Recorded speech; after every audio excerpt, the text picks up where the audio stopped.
C'est un offre de soulagement pour les habitants du Cap Caravane qui bénéficient aujourd'hui d'une route en béton.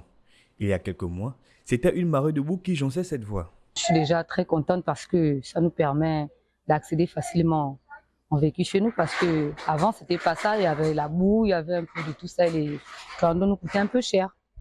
Oui, nous sommes satisfaits de la réaction de ce projet. Moi personnellement, je suis satisfait parce que la route a été bétonnée grâce au président Olingi et je suis vraiment content. Travaux déjà réalisés à 80%, pour les responsables de la société adjudicataire, la rénovation de cette taxe mettra fin au calvaire des populations. Aujourd'hui, nous sommes à peu près à 80% de réalisation des travaux. Alors, ce qui est de la voie en elle-même, il reste à peu près moins de 10% à faire. C'est plus les aménagements connexes qui restent à faire, c'est-à-dire les trottoirs, le traitement des talus et ces ouvrages-là.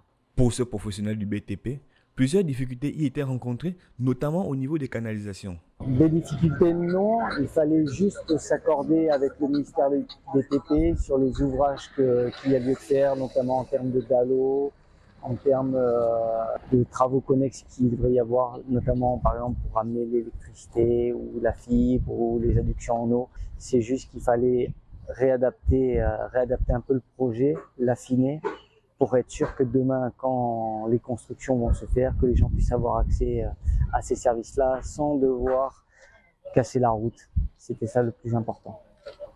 La réhabilitation et la construction des voies urbaines sont l'une des priorités pour les autorités de la transition. Plusieurs chantiers ont déjà été lancés à travers le pays pour améliorer les conditions de vie des populations du Grand Libreville en particulier et du Gabon en général.